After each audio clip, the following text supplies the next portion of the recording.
Yo, Hello. how you doing? All right. Here we are. How are you? Are you well? Yeah, work's been nuts the last couple of days, but apart from that, I'm well. Oh, and I may well be moving house next week. How exciting! Hooray! I shared a Just video with you this morning. oh yeah, I Um, haven't watched it. That's how busy work's been. yeah, it's I thought you might watch on the train or something, but you're probably not on the train, so it's fine. I've been home Um, today. it's Earthling Ed talking about why, um, basically breaking down the how the government subsidise rich people to farm land. Oh yes, okay.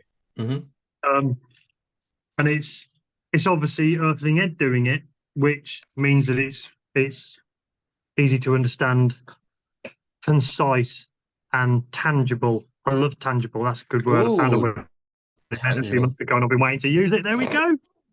Well done.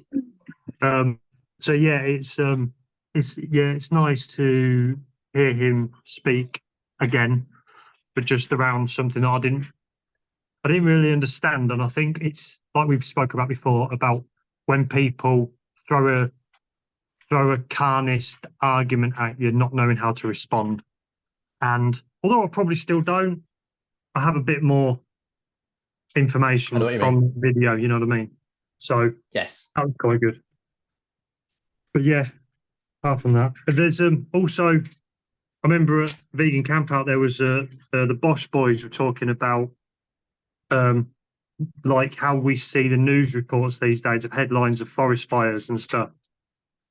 And it's like become an acceptable norm that, oh look, there's forest fires in Canada or somewhere else, and you're like, oh right, there's another forest fire because that's a normal thing. And then Yes. I saw yesterday a rainstorms to hit Britain of biblical proportions. I thought, here we go, who's building the Oh, ark? yeah, yeah. Okay. Well, we'll look forward to that. I'll get some new wellies and yeah. We were talking at work today about the current conflict in Israel and Palestine, Yes, and how if you're looking at it pessimistically, there's the uh, possibility of it escalating across the whole region and then becoming a global issue if the US steps in, etc. And yeah, then, what if there's, like nuclear weapons used? And I said, in much the same vein as a lot of chats that you and I have had on the pod and off the pod. Oh, it'll be all right when humanity's gone anyway. And everyone sort of looked at me like, what? I yeah, was like, yeah, oh yeah, yeah, I forgot. This is work, not just chatting to Wes. yeah. But anyway, we have someone entered the room already. We haven't even said who our guests are. You better This is crack on then. exciting. Hopefully you will have guessed it by the title, but I'm so excited. We're so excited because we saw them at Vegan Camp Out. Maybe you did too. Our guests today are the Vegan Queens.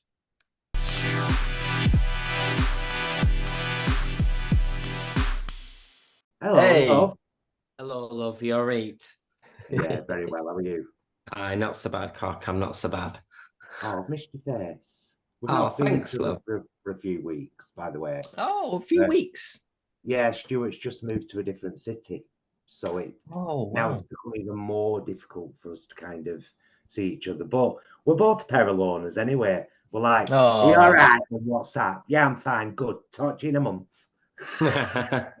It's true. It's true.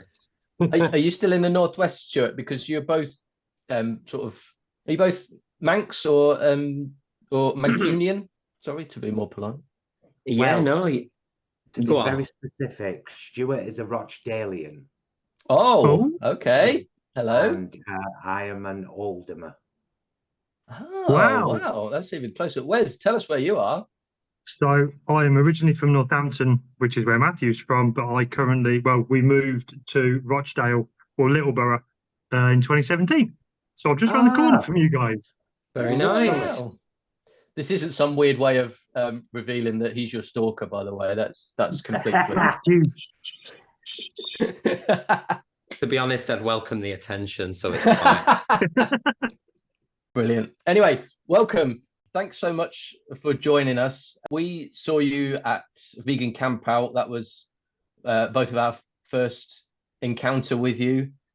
We were absolutely blown away. Absolutely laughed our socks off.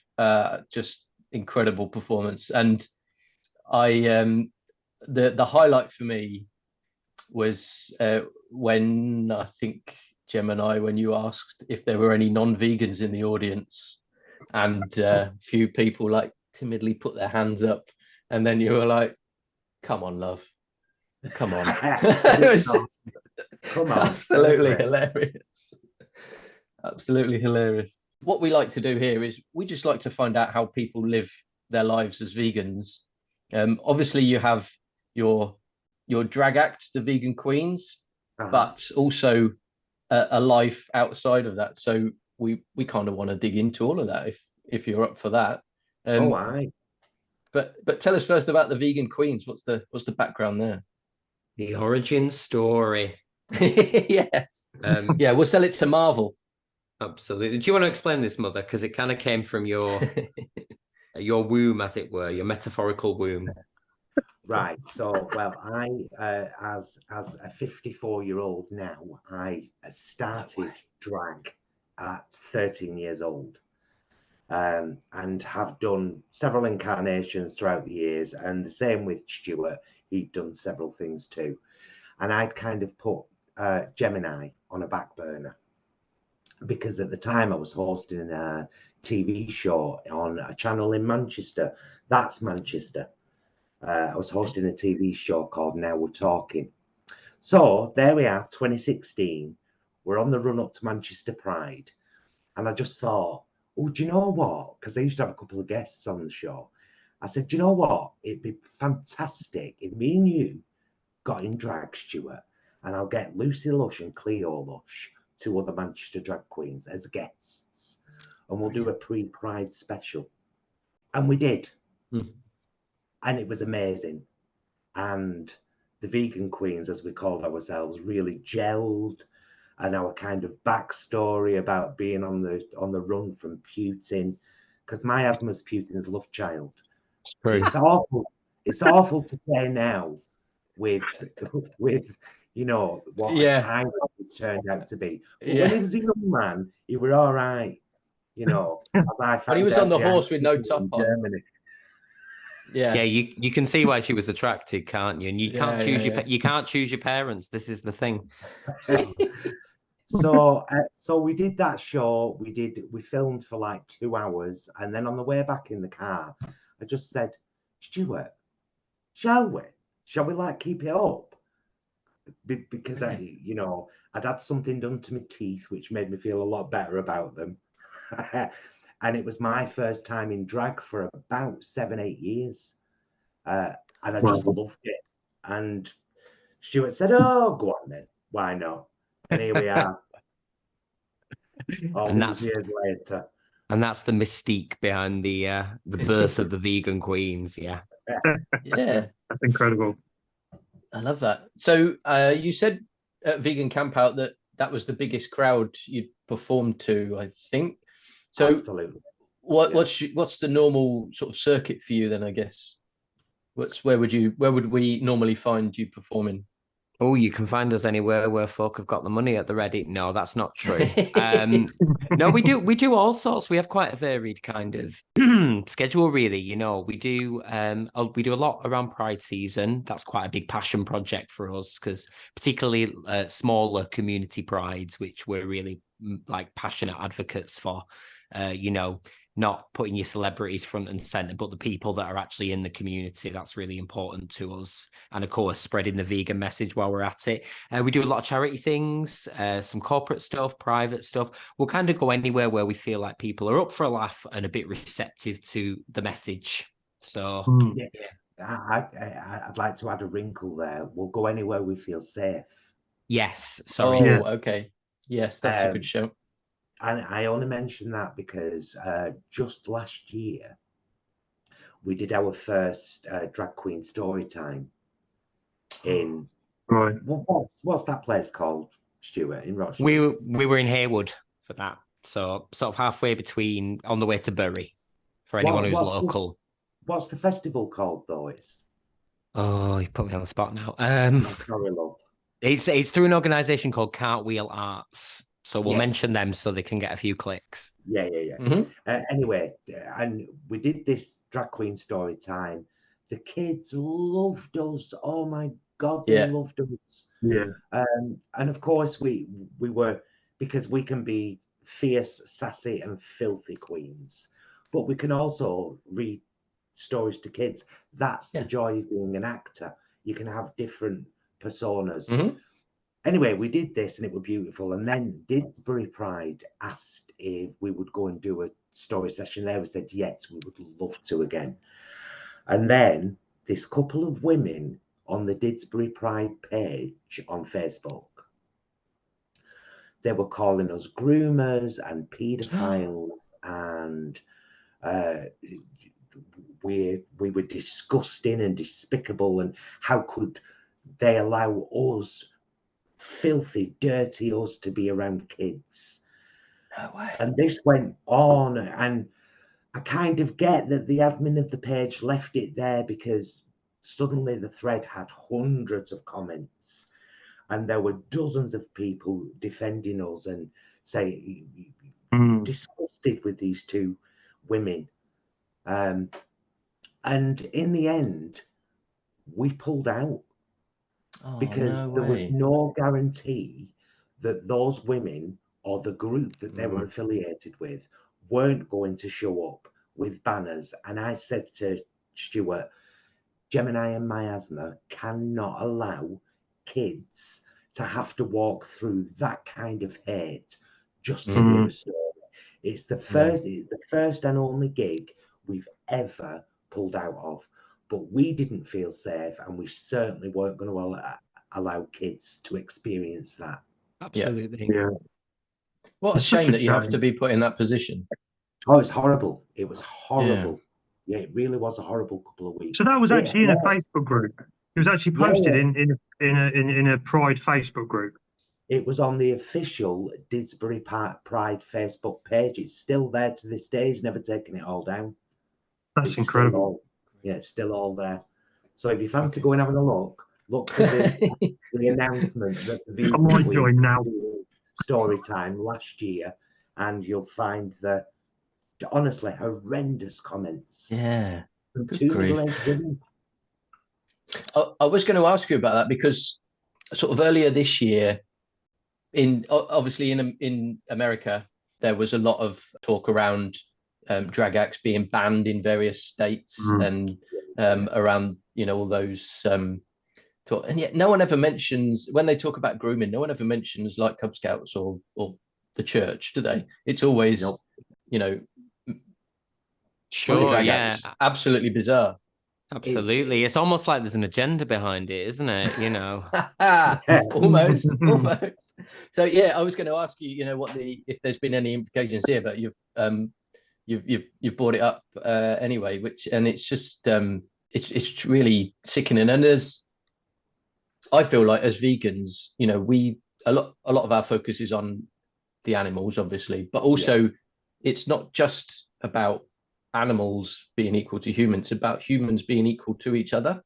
I feel like that's the way I kind of absolutely, you know, I mean, I think project. Sure, we come from kind of the point of view that if your veganism's not intersectional, it's not actually veganism. You know, we either treat everybody, every sentient being well, or we have no right to claim that label. So yeah, absolutely, that's it. Yeah, you can't pick and choose. No, you can't. Okay, I'm sorry you had to go through that. I think it's disgraceful. I don't think, but in this day and age, people shouldn't be being like that with each other. I know they are. I know there's people out there, but it just shouldn't happen. Can I be political for a moment? Yeah. While you have people like Trump on such a pedestal in America with his constantly his narcissistic outlook, because everything's about him. And the more that he can project onto, these are your problem.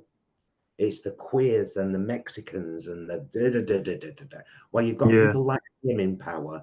And so while this is part of our culture, while people are voting for this, then this kind of hate is normalized.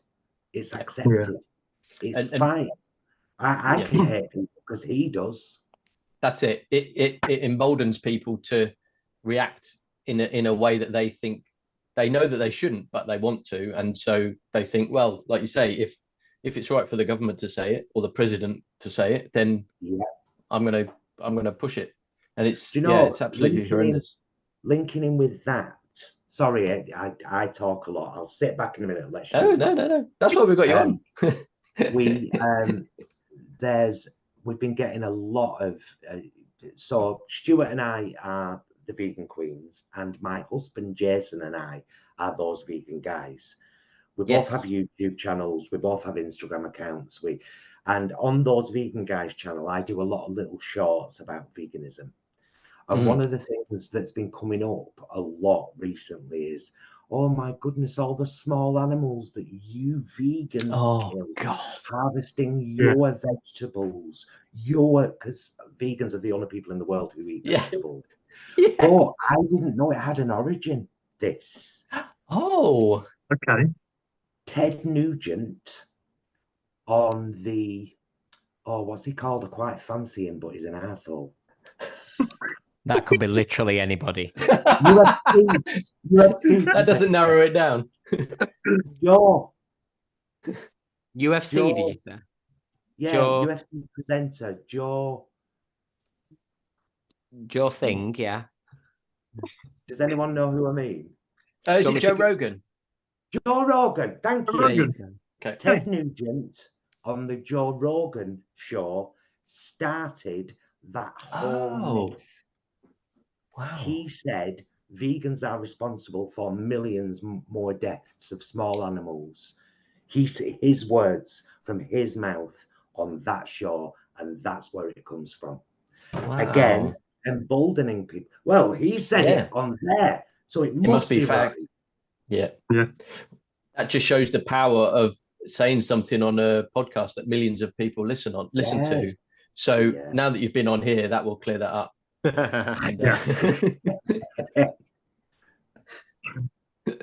Literally like David and Goliath. Yes, yeah. Oh dear.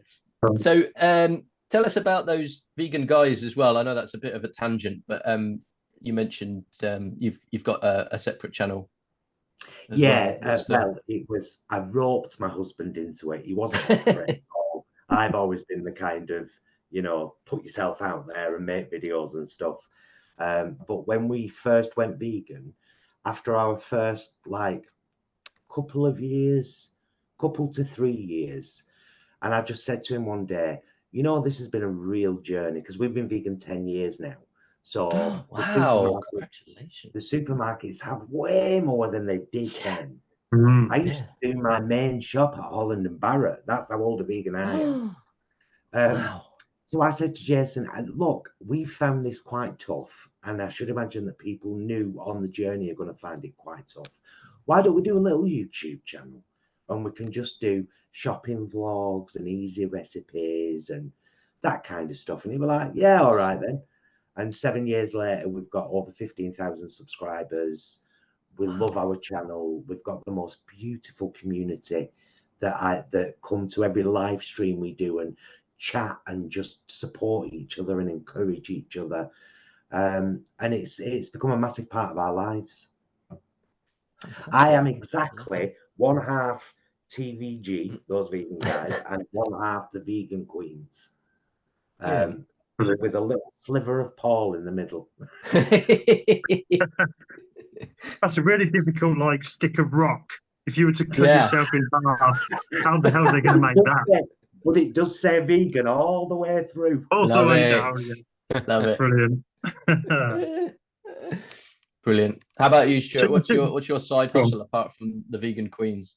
What's Or my is side that it? hustle? No. So I'm a university lecturer, so I run a degree program, Oh, okay. which is very little to do with veganism, to be fair, but I always try and slip it in there when I can, lest I be Nice. accused of being a lefty lecturer influencing our young people. Can I just say, Stuart, that's your job, not your Yes. sidearm. What's your sidearm? He has a YouTube channel, I know. Oh, I've got a sidearm Ah. as well. I do have my own. Thank you very much. Thanks for reminding me. She does all my promo. Yeah. So, yes, I have a library. I have a library. I have a channel called The Library is Open where I talk about books and reading, and it's quite a smaller community, and we have a book club every couple of months, and people from all over the world, which is lovely. Again, a little bit of a community that we've built in our little corner of the internet.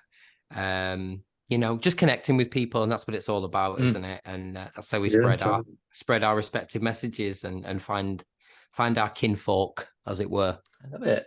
Yes, that's it. Everyone, you got to find your tribe one way or the other, and certainly social media helps a lot with that, doesn't it? We've certainly found new friends just through doing this, either from guests or listeners who have got in touch, and it's amazing. Okay, so we got you here to talk about how you live as vegans. So, Stuart, let's start with you. What's your vegan story? My vegan story is very closely tied to Paul/Gemini's. Oh, okay, fine. The aforementioned stick of rock. So we were both vegetarian. Well, I was vegetarian, as was Paul, when we met. We've known each other for years and years now. I would consider Paul/Gemini my best friends because they are separate entities. And I like that. and so she's not only my drag mother, but we were both vegetarian. And then when Paul and Jason made the decision to go vegan, it's quite a basic story. There's no huge revelation or movie of the week. You rang me, you rang me, didn't you, and said we're going vegan, and I went, yeah, all right, I'll do that as well. And just like that. Yeah, pretty much. Wow. I don't know whether that means I'm easily influenced or just really true in my heart, and I was waiting for someone to release it in me. Just needed that little push just to get you over the line. Wow. Yeah, absolutely. Never regretted it though. It's absolutely. It's from kind of day one. It was like, oh yeah, this is exactly what I should be doing. So and I have to thank my mother for bringing me to that. Yeah. So what was it that pushed you over the line then, and got you to convince? Vegucated. Oh, that's on Netflix, isn't it? Yeah. Do you know I've not seen that one? Have you seen that one, Wes? So my friend, it's a really good story. It's 3 people in New York challenged to go vegan for 6 months, and it's their journey. Oh wow. But there's still some harsh stuff in it. So okay. I'm going to take you back though first, because there is a beautiful and very talented poet in Manchester, also vegan, called Dominic Berry. Oh, right. Now, I used to post on my Facebook page about, I've made a cracking bowl of egg mayonnaise with happy eggs. Right. Oh, happy eggs, exactly. yeah. And Dominic very, very gently kept saying to me, Paul, you should look into those eggs because they're really not happy. And I was like, oh, it says it. I've seen the adverts. I've seen them running around in the field. Shut up. Yeah. I like egg mayonnaise. Do you know? Yeah. And then my other friend Lee said, I've watched this brilliant documentary on Netflix called Vegucated. You should watch it. So I watched it. And it impacted me. It must have really impacted me because in my day job, I'm a support worker. And I was working with this one guy and I told him about this documentary. I said, do you know what? It's pretty harsh and it's still playing on my mind. And he said, will you watch it with me again now? Oh, wow. And I said, yeah, of course I will. It broke me. Really? The second time round? Yeah. Second time round, I think I was seeing it through his eyes as well. Okay. And I think that helped strangely. But it broke me. And I came home and said to Jason, we're going vegan. That's it. I can't do this anymore. Phoned my friend Debbie. I said, you'll want to come round with the shopping bag. I've loads of corn in freezer. It's going. The lot of it. Because at that time it was all vegetarian. They didn't do anything. Yes, it was. It all had egg in, didn't it? Yeah, Yes. everything. So I gave everything away. Went to Holland Barrett the next day. Was like, oh, vegan cheese. I'll try that. Big mistake. Oh God, vegan, avoid cheese for a month. Yes, absolutely. Then try absolutely, 100%. But yeah, went vegan. I made one mistake about a month later. I bought, I'll never forget this, a no moo milkshake from Holland and Barrett. Said dairy free. Drinking it away, and I was like, this is really sweet honey. Oh God. Who puts honey in a milkshake? Yeah. So the milkshake got me about a month in, and since then, nothing from an animal has ever passed these lips. I never will again. Or on my skin, or on my body, or in my home. Done. That's it. Brilliant. Yeah. I could never go. Besides, I love being vegan. I love cooking, and I'm a good cook. Yes. Sorry, I'm owning that. I am a good cook. I love you should own that. Yeah. I have never been as adventurous as I am now as a vegan. Now I'm cooking it. I have to be careful how I say this because Google translates it as something completely different. African peanut stew. What on earth could it be translating that as? I don't know. Last word is juice. I'll just tell you that. Yeah. We'll leave that to your imaginations and indeed your accents.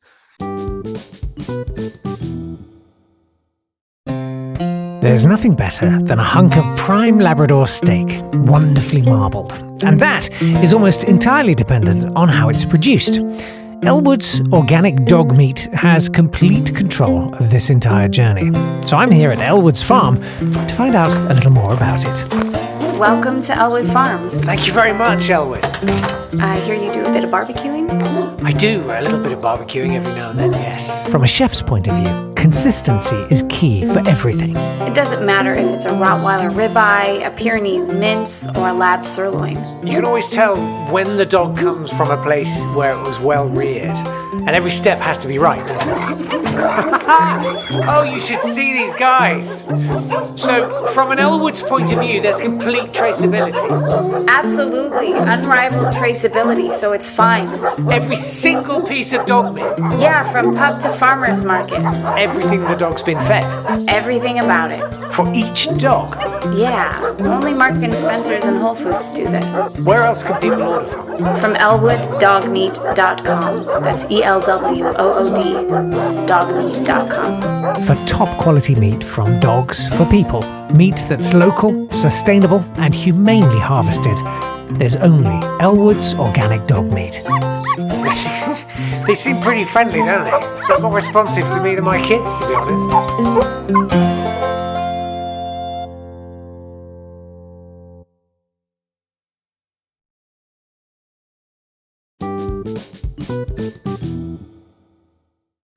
So what was the biggest struggle you two found when you both went vegan?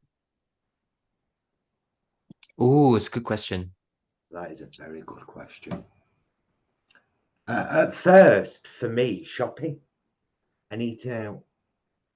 But they're not problems anymore, either of them. But at first,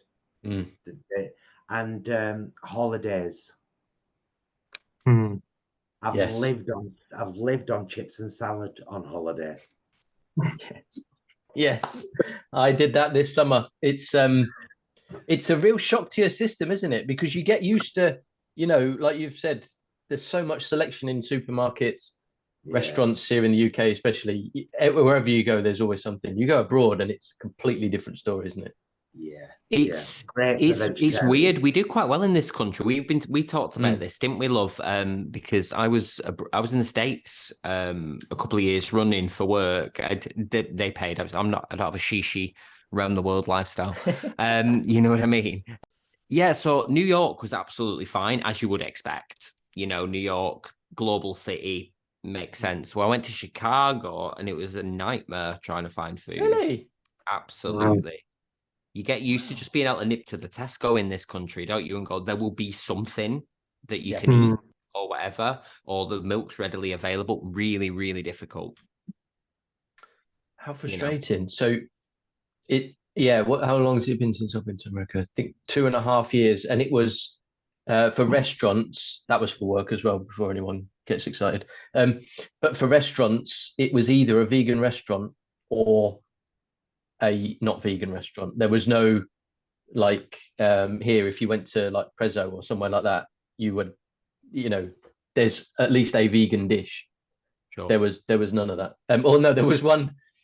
We went in a bar and they did the Impossible Burger, I think it was, Oh yeah. with cheese on it, like Yeah, cow they- cheese. But They do things like that, like at the who's that Starbucks. for? I know at the Starbucks, went to the Starbucks in Chicago, and I nearly got, like they do the breakfast sandwich over here that's all vegan sort of thing. But in Chicago, the meat is not meat, but everything else on it is not vegan. And again, you just sort of go, what's the point? What's the point of this? Who is this It's for? like putting a paper straw in a plastic cup, isn't it? Yes. I'll tell you something else we found very difficult at the start as well, from a drag queen perspective. It was difficult finding out which brands of makeup were vegan and cruelty-free. Oh wow, yeah. Yes. But now, most of them are. That's the wonderful thing. This Wow. last 10 years has been incredible for change. But probably the biggest issue was shoes. Because we're both big girls. We've got size 8 feet. We're not dainty. Oh. Yeah. Yeah. So we compromised by when we first started, everything we wore was secondhand. That was our ethos. Okay. This is all charity shop stuff. And now there are vegan shoe companies that do exactly the kind of shoes that the vegan queens wear. Yeah. So now it's so much easier. But then it was dreadful.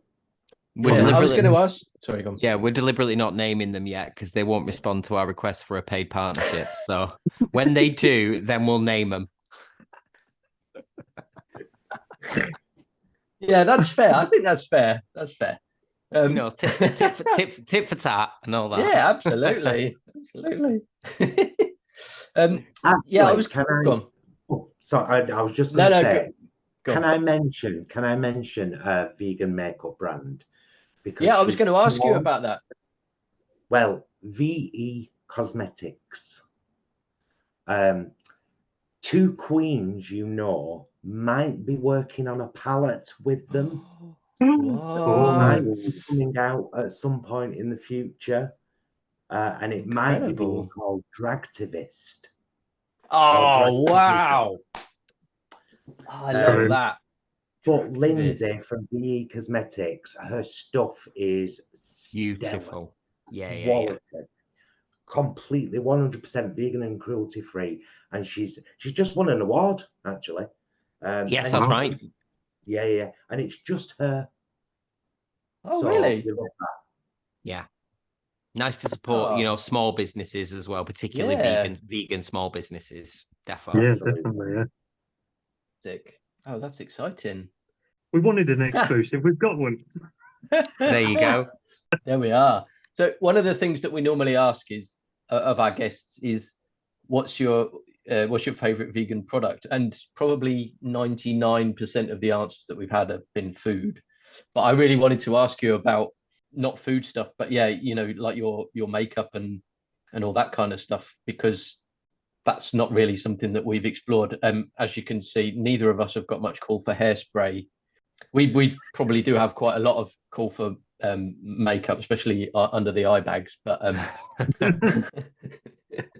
but certainly not hairspray. So how have you sort of settled on particular brands? There's been a lot of trial and error, I'm assuming.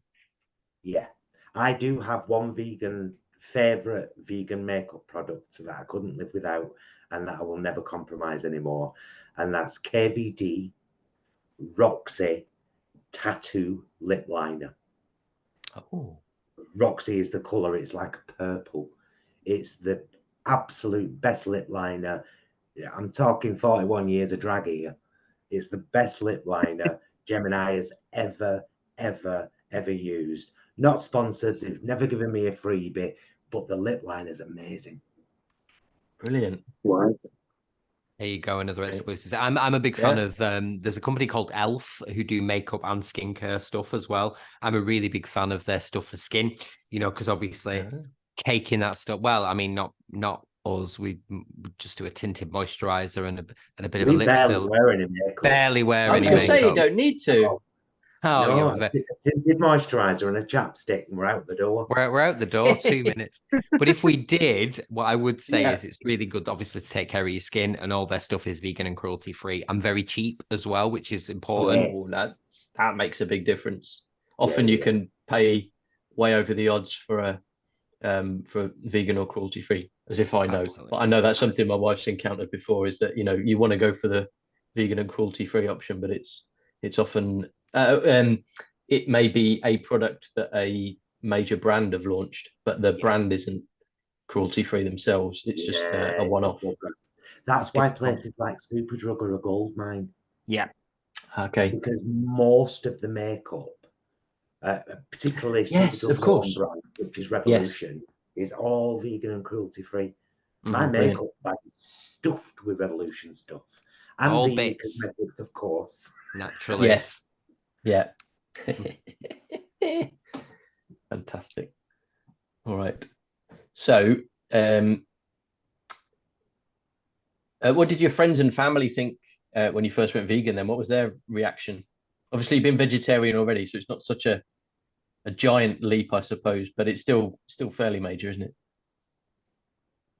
Yeah, receptive as a general rule, which is a really good thing in terms of I never sort of felt like I've had to justify myself to people, which is lovely because that's often the thing, isn't it? You know, you were talking about, you know, vegan struggles earlier, which is sometimes you end up sort of, and it's fine, but becoming a sort of advocate or information point for people, which is lovely because sometimes you can change people's minds, but then you're always sort of like, I've got to say the right thing here, and sometimes I don't always know the answers. Oh. You know, I only know, you know, my ethics. I think of it as like an ethical moral issue. You know what I mean? But yeah, generally, and then I suppose there's a slight downside to that as well, not to get melancholy, is because you end up sort of going, oh, you're such a good person. And I see you supporting me being vegan, and I wish you could make that connection as well. So much. That is core to my day. Every day. That exact thing. Yeah. I totally get that. Yeah. Totally. So many people who are just so kind-hearted, so generous, believe in almost everything the same except for death on the plate. Yeah. And you're just like, why can't you see? Why can't you see?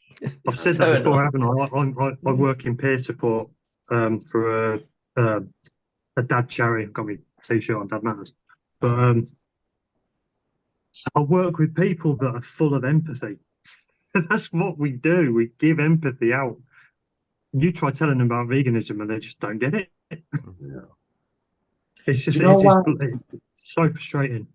The awful thing is that we are all of us, every single one of us, not in a malicious way, but by our parents and by the world, we are indoctrinated into the normalcy of animal agriculture, and milk is good for you, and meat builds muscles, and blah, blah, blah, blah, and all this crap, really, that's fed to us so that we continue to fund the farmers.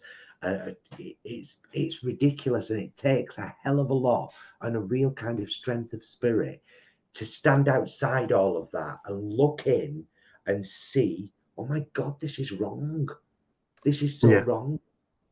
Yeah.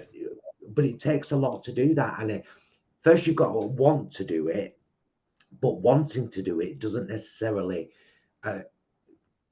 guarantee that you have the strength to do it. So it's a double fold thing. You've got to want to, and then because it hits hard, it hit me hard.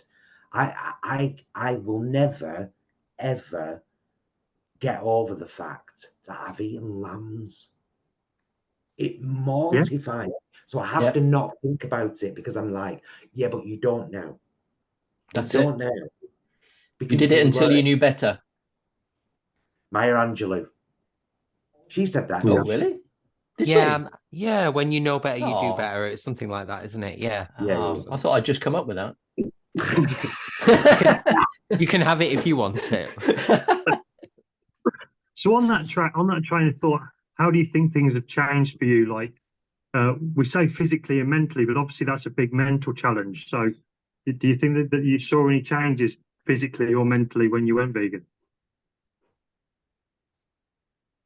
Stuart, I'm leaving a gap for you. Oh, sorry, I was leaving a gap for you. I was just. Oh, you're so polite, you two.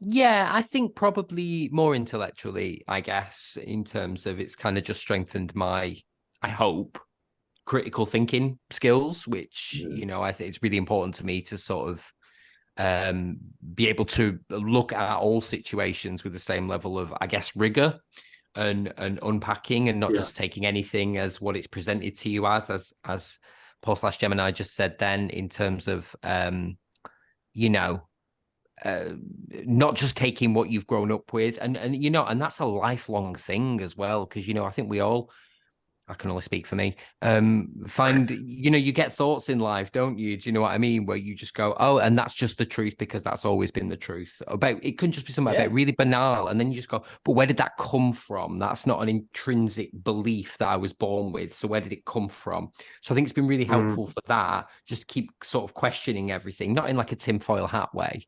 You know, oh gosh, you do look very fetching in a tinfoil. I do look very fetching in a tinfoil hat, yeah, but no. So yeah, I think probably that just kind of strengthened that for me. Yeah, I like that.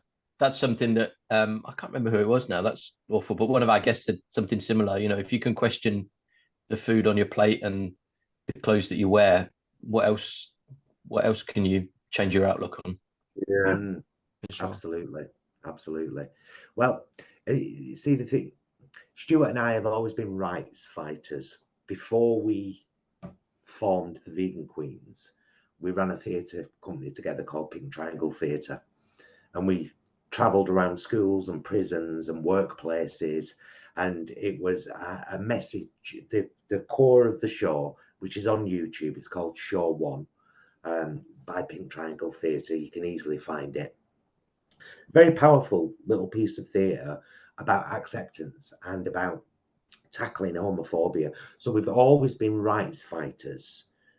There's a reason I'm saying that. That's always been a core of us. And I think because of that, empathy has always been a core of us.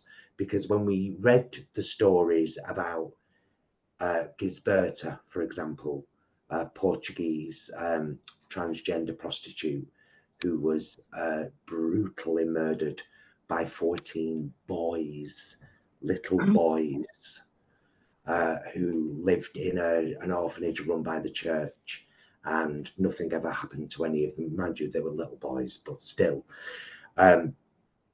These things, you have to kind of protect yourselves from them a little bit, because if you feel them too much, they can be debilitating. However, I think because of becoming vegan, my empathy has fine-tuned now to the point where I can be stood behind someone in the co-op bank and get a vibe like, oh, she's not all right. She's not okay. Yeah. And there's nothing I can do about it, but I kind of, I feel people better now than I ever have. And I was always okay at it, but now it's like, it's a core thing, and it's something that I have to carefully maintain, because if I let it go too far, then I just become an emotional wreck. Because the world's a dark place, you know, it's a dark place. And I think when you're a vegan, you see that there are wars going on in the world, and you see that there are dangerous narcissists on pedestals, and you see that people are being demonized for for their gender dysphoria or their sexuality or the color of their skin or where they came from or the size, or you see all this, and all you can do is say, I'm not going to be part of that. I will never judge you for any of those reasons.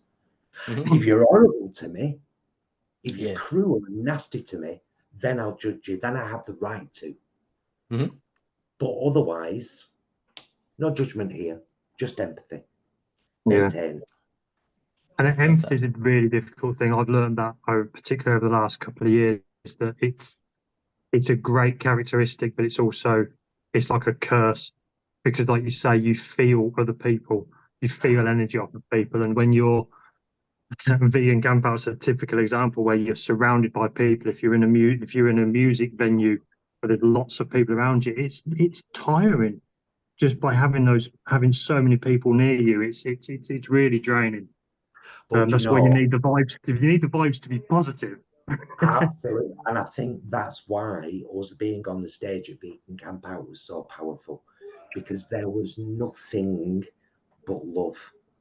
Nothing but love from and it was a few thousand people. It felt like. It was jam packed, that tent, wasn't it? Absolutely jam packed. We were squeezed right up at the side, weren't we, Wes? And it was never felt anything like that in my life, and it was beautiful. Yeah, really special. Beautiful. Brilliant. That was such an experience. I mean, I'd never seen a drag show before. Probably my own fault. 45, I've never seeking out a drag show, but it was absolutely fantastic. Oh, were you your first drag show? You were. I was a drag show virgin up until that point. Excellent. Cherry gentleman, popped his cherry. Gemini was delighted when I tell her. So just to go back one step, Pink Triangle Theatre, was that because of the symbol that the Nazis made LGBT people wear during the Holocaust? Absolutely, yes. Oh, I like that. So you're reclaiming it. Yeah. Oh, and we worked at that for 10 years. 10 years. It was a big chunk of our lives, and the work that we did was powerful, and the feedback slips that we got from the kids that we performed to in schools, the feedback was incredible, because we tackled things.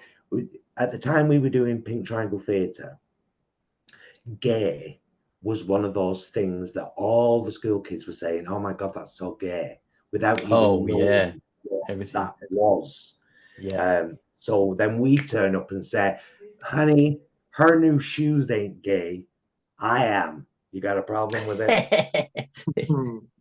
That's not what the show was. But that's the kind of message of the show. Do you know what I mean? And we made them laugh, and we made them uncomfortable, and we made them think, and it was amazing, powerful work. I miss it dearly, but all good things. Yeah, that's it. Fantastic. You mentioned Vegan Camp Out then. Is there any chance of you being back there next year? Well, no, not bothering, are we? No, I can't be forced. Go out on a high. Love it. You're hosting. Tell us about this. This is so exciting. Very exciting. I didn't know what we were allowed to say, so I thought if I let her say it, then she's the one in. It's her fault. Jordan's given us the freedom to talk about it openly now. Yeah, very excited. My love. So thank you, love. We'll share. You take over if I do something wrong. No, so we've spoken with Jordan and VCO as an organization, and they have very kindly invited us to host the cabaret drag tent. So we'll be there providing entertainment and a platform for other vegan artists all weekend. So we're really excited. We're playing it down, but we're well excited. That being Sunday night from 8 p.m. till midnight, the Mind and Body tent will become Mind and Body After Dark. and there will be an open stage. If anyone's got a guitar and they want to come and sing one of their own songs, if anybody wants to bring some karaoke tunes on a USB stick, whatever, will make it work. The vegan queens are going to be doing a little bit every hour, and then hopefully getting you lot up on the stage. Absolutely. Veganism's got talent, you know, that's what's Oh yeah, how about that? VGT, I like it. Yeah. I love that. That is so exciting. So exciting. Yeah. That is going to be very popular, I'm sure. Oh, we Yeah. hope so. Yeah, we Yeah. really will. Yeah. Have they announced who's on the bill for next year? I Not haven't yet. seen anything yet. The vegan queens are on, and they're fabulous. Yeah, there we go. Top of the bill. Do you need anyone else? It's just you two for the whole weekend. Pretty Yeah. much, yeah. Yeah. Oh, I tell you what, though, I'd still go. Wasn't it a wonderful festival this year? It was. It was a great Yeah. lineup. Ramesh was absolutely fantastic. And for me, one that really surprised me was Tash Peterson. She made me cry. And, you know, a young woman hasn't done that to me for many a year.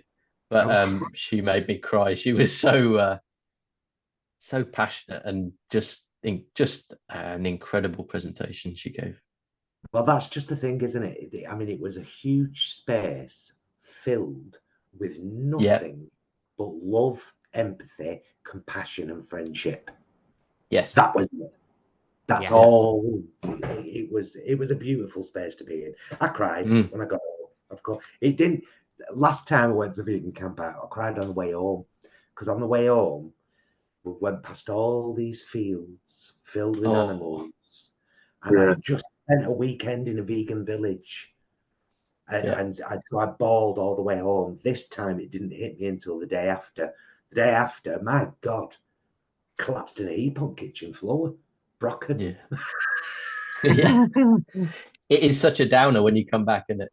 Because you spend that weekend where everyone's obviously everyone's either vegan or curious, aren't they? And all the food's vegan and everything's like how the world should it's be. a glimpse of what it's a little slice of what a vegan world would look like. Yes. Isn't it? That's I know we're all intense and stuff, but still, you know, this is what a vegan village would be. Yeah. That's why it's so wonderful. Yeah. And so clean afterwards. You know, do you see all the photos they put up? Like how clean things were afterwards. Yeah. I love it.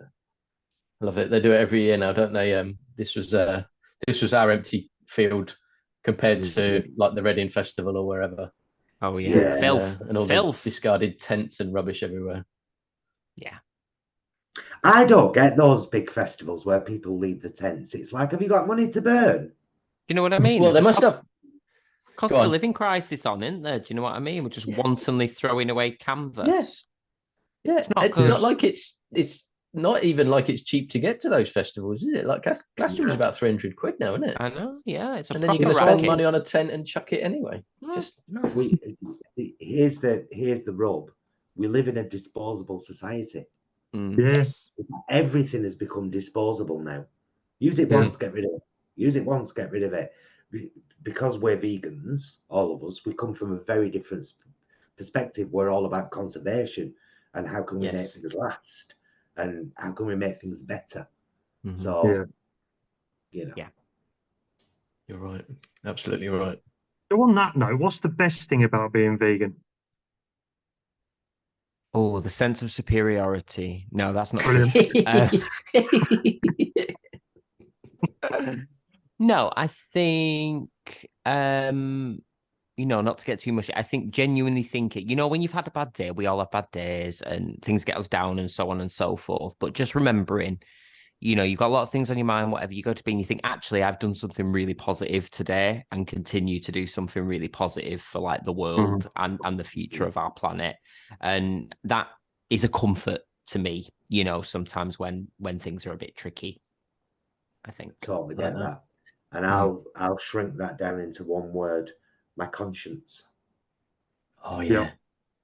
My conscience is as clear as it can be, because as far as is practicable and possible, other than when it comes to things like medicines, every single thing I have researched and made sure is that 100% vegan and cruelty free. Everything other than medicine. And hopefully we'll get to a point one day when the world is at such a place where the demand for medicines that have not been tested on animals is much more at the forefront. Unfortunately, we're not quite there yet. And if I have an infection, I'm taking the antibiotics. You know, you don't have a choice, do you? And it's legislation that means that things have to be tested on animals before they can be used on humans, isn't it? So you're a bit, we're stuck with that. We are, and we can't fight for the animals if we're not fighting fit as well. So exactly, you know, that's it. Yeah, and then it would just give more weight to the argument that vegans are all weak and feeble if every time we got ill, we all died. So don't know why I laughed then. I don't know why I laughed. Oh, Dave got ill. He's died. Yeah, that's it. It's because he's vegan. Poor Dave. What advice would you give to anyone who's thinking of going vegan? You go first, love. I'll percolate a thought. Depending on where you are in the world, let's just say, for example, that you live in England or the United Kingdom and you're thinking about going vegan. You've probably never looked at vegan stuff in the supermarkets because why would you have? You've been focused on the things you buy. So find some shopping vlogs on the YouTube that take you around all the big supermarkets and show you what the vegan stuff is, what it looks like, where it is, how much it is. And then you can maybe go, oh, right, I've watched 3 now. That supermarket seems to be the best option for me. So write your little list and start. If you need to start slowly, but do it with purpose. Don't do what, I have to tell you this story because it infuriated me. One of our subscribers said they'd been vegan for 2 years and then emailed me and said, I've been vegan for 2 years now, Paul, thanks to your channel. I have a bit of cheese now and again, but I know you won't judge me for that. And I had to email back and say, I am judging you, mate. I'm trying to be as polite as I can. But oh my God, what you are is mostly plant-based. Yeah. Because if you were vegan, you wouldn't even consider picking up a block of cheese, knowing the amount of cruelty and abuse that it's led to you know. Yeah. She responded back and apologized and said, I shouldn't have even said that. It was a stupid thing to say. Of course I'm not vegan. Do you know, I'm going to cut the cheese. I'm going to cut it. I promise I will. I haven't heard from her since.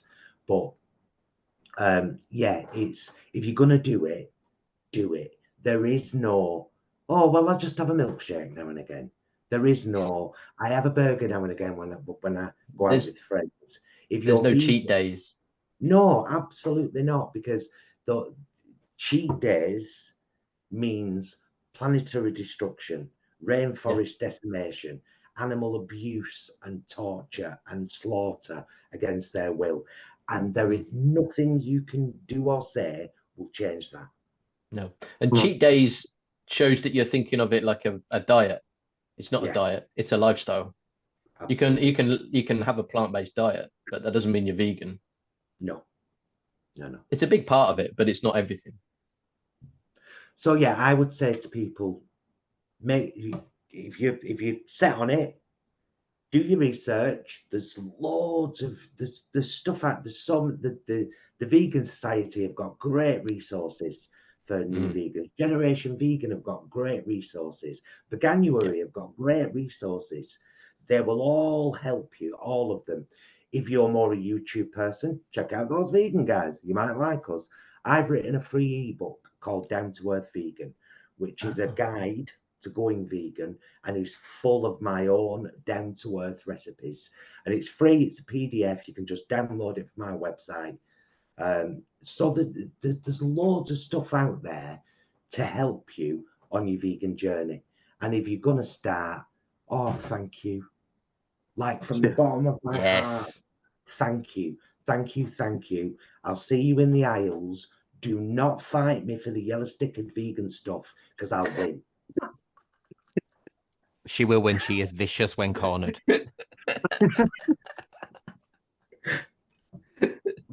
Oh, brilliant. I love that. So Stuart, you've had time to think of a Yeah, that's good a hell of a answer. Come percolation, on. that is. Yeah, it's not as good. I won't lie to you. So you can swap that. You can swap these around in the edit if you want. That's fine. But I give you permission. But yeah, just kind of an A and B really. Just to pick up on what my mother said there. If you are doing it with purpose and you do make an error or a mistake that was completely not intended, don't beat yourself up. Get back on the horse, or not the horse, as it were. Don't leave the horses alone. Get back on the metaphorical horse. It's fine. Move on. You're doing your best. And to B, I should say, it's never been easier to go vegan, as my mother so rightly pointed out there. But on occasion, it might be hard. But sometimes things that are worth doing are hard. Yeah. Yeah, that's a good one. Yeah. Yeah, no one ever said it was going to be easy. It is absolutely. It is difficult sometimes, like, especially like if you're traveling somewhere out of where you would normally travel and you haven't got access to the supermarkets that you'd normally visit and all that kind of thing. Yeah, it is hard, but that's the thing. That's why we do it. We do it because we want to make a difference, not because it's easy. Absolutely. And here's the rub as well. I think when you do the research, it's like Jason and I have been to Kefalonia twice.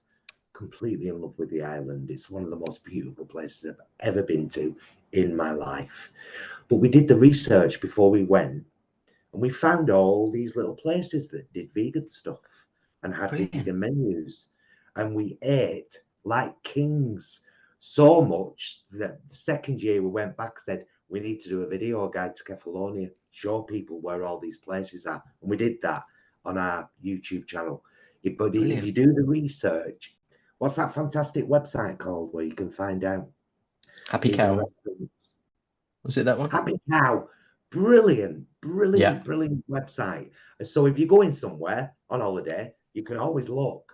And, hopefully nowadays you won't have to survive on chips and salad. But if you do, it'll do you good, Martha, for a week. Nothing wrong with chips. Not another bag of chips. No, bring it on. Indeed. Nothing wrong with that. Who's your vegan inspiration? You can say each other if you want, or anybody else. That's fine. Or any podcasts that you might. Or podcast hosts. Yeah. Imagine that. Well, I mean, Why I Vegan podcast, of course, is fantastic. Why I Vegan? Very. They're our great rivals. They're our great rivals. Yeah, I actually don't listen to many podcasts or even watch many vegan. Oh, I'd say no. I do have a very inspiring person, the Viet Vegan, Lisa. Oh. She has a fantastic YouTube channel. She's not doing as much as she used to anymore because her and a fella have had a little bean. We don't know who Bean is, or but she is she's a Canadian, but originally her parents are from Vietnam. She does incredible cooking videos, very chaotic shopping vlogs. She's really down to earth and beautiful. I actually did an interview with her on Those Vegan Guys channel. We chatted for well over, I could have chatted to her for days. Seriously, she's just a beautiful human being, a really good, down to earth person, and there is not one of her vlogs I haven't enjoyed. So her. Oh. Well, it's good. Be a vegan. I love that. Okay, awesome. I'm gonna go for the Miss World answer, which is aside from my mother, obviously, my fabulous drag mother, who continues genuinely to be a source of inspiration and friendship to me every day. I'm going to say anybody who has the courage to go vegan and make the right choice, they're my inspirations. Perfect. I love that. Oh, she's just made herself queen of new vegans, hasn't she? Exactly. Why do you think I let you speak first? To undermine my authority. He's done you up like a kipper there. Oh, whatever the vegan equivalent of a kipper is, I'm not sure. I'll answer first next time, love. I'll let you have the final word on the next. So, Brilliant. one thing that I forgot to ask earlier, I mentioned that you said about anyone who wasn't vegan in the when we were at VCO and when you were on the stage there. Is that something that you bring into your act when you're not at vegan camp out? I know you're obviously the vegan queens, but is it every single time without fail? And particularly, we have this little thing going on between us. So like, we'll go on and we'll introduce ourselves. I'm Gemini and Miasma. Together we're the vegan queens. Blah blah blah blah. And then I'll launch straight away. Why are we vegan? Well, it means everything we eat, everything on my face, on my feet, is fully vegan. Why? Have you seen how horrible we are to animals? I want you to have a look at this, everybody out there, because, and particularly at Pride festivals, this is great, because I always say, here we are fighting against oppression, and look what we're doing. Look what we're doing to the animals. And then she'll say, right, that's the political part of the act over with. So let's go on with the first number. Yeah, defo. Oh, it's like a little double act, kind of not good cop, bad cop, because we're both good cops. You know what I mean? But it sort of disarms people who might take a little bit of umbrage when you do get political. It sort of unbinds. So you get the message out there, and then you go, ha, and there's a punchline. You know what I mean? So it's quite a time-honored thing, but then people still think about it afterwards. Yes. So the seed is planted, isn't it? Yeah. People mention it to us like when we come off stage, and they'll say, thank you for saying that. You've made me think, actually. And then they might ask, where can I get vegan makeup? And I'm like, Superdrug Girls, one down the road. Run. Yeah. Run, don't walk. Not in those hills. So our last questions, ladies, is something that we always sort of build it up to this. So last year we found out about the term dystopia, about living in vegans living in a carnist world, and the I can't remember the word. Anguish. The anguish we feel in that realm. So do you two have any hope for the future? Stuart, I'm coming to you first because you said you would. I did say that. My own words come back to haunt me. I'm genuinely hopeful. I think, you know, as a species, I think we're capable of amazing things. So I have to hope that, you know, somewhere along the line it will click for everyone, and that the people who make the big decisions up top, whoever's running this gaff, are eventually going to make the right choices. But, you know, if not, maybe it's down to us, you know, the everyday people, if you will, to make those choices and demand those changes in our society. So, yeah, I'm hopeful. I think to go on, you have to keep hope, don't you, in the face of whatever. Yeah. Go on then, Dazzle. That's a big sigh. Yeah, that's a world-weary sigh. No, yeah, it is a world-weary sigh, because I think once the world acknowledges and tackles the fact that there is a real thing that is anger addiction. People are addicted to being angry because it's the easiest thing to do. That's made me angry. How dare you? And it's such an easy default to go to. I think once we own and acknowledge anger addiction, once people are comfortable either going inside themselves or stepping outside themselves and seeing who they are and what they do in this world and how that contributes, and really doing the research. And because here's the rub, I've been doing a lot of research for my little shorts recently. Did you know that in 2021 alone, 83 billion land animals were slaughtered on Earth? That's not including sea life, because then it gets into stupid numbers. 83. Now that's come from the United Nations. They're not vegan. They don't have an agenda. That's just a factual statement that 83 billion land animals were slaughtered in 2021. Then you go over to panda.org, which is the official website of the WWF. Again, they're not vegan, but they're an ecological company. They care about the earth. And they've got all this information on there saying, we know this is uncomfortable for you to read, but animal agriculture is destroying the rainforests. They are being destroyed to create grazing grounds for animals. And then 80% of the soy grown on Earth is fed to those animals to fatten them up for human consumption. And there are children starving. Mm. Yep. And once all these things, and that's the thing, you've got to be open to it. You've got to be willing to listen to the organizations that have done the research. They know more than us. Mm.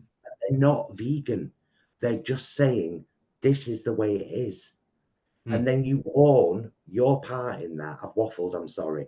But that 83 billion is burned into my brain. It's just burned into my brain.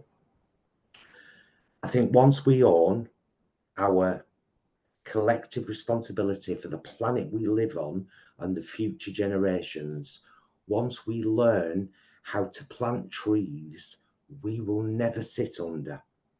Oh, that one makes me laugh. Oh, that's a great one. I love that. Yeah.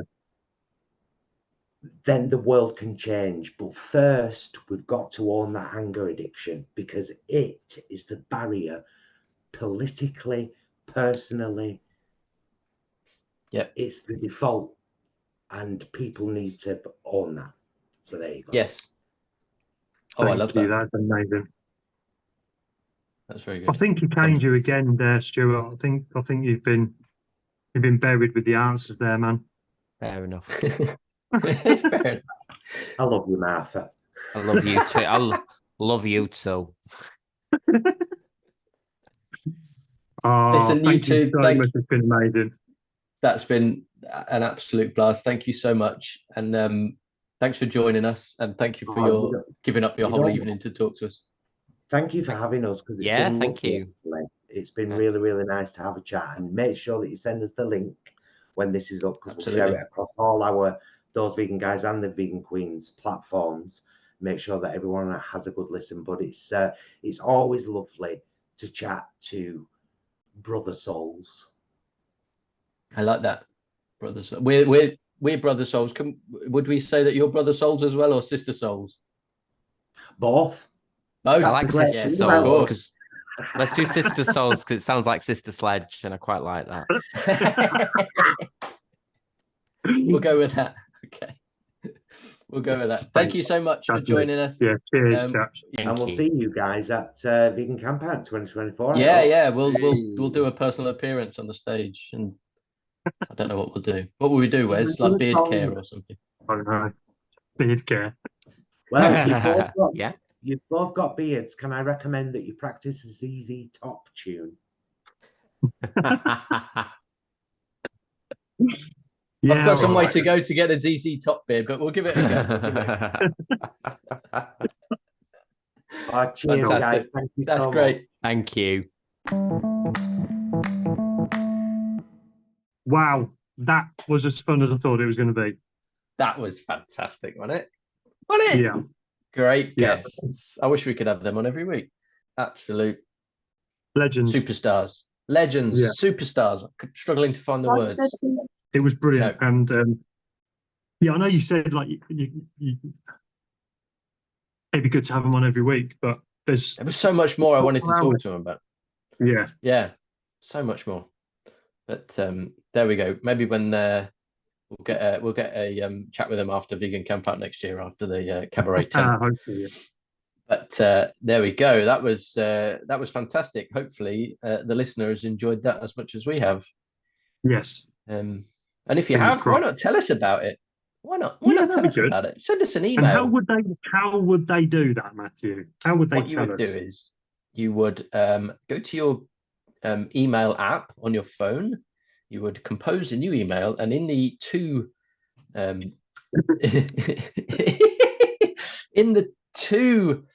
section, you would type howiveganpodcast@gmail.com. And then Wow. you would type in the title, love the Vegan Queens episode, and then in the text you would type ditto. Send. And that would be it. Yeah. And then also you could put a little PS and say, I want to come on as well. Can I be a guest? And that would be great. Yeah. Yep. Or why don't you ask such and such? Why don't you ask such and such question? Because that's something I've really been interested in, etc. Yes. etc.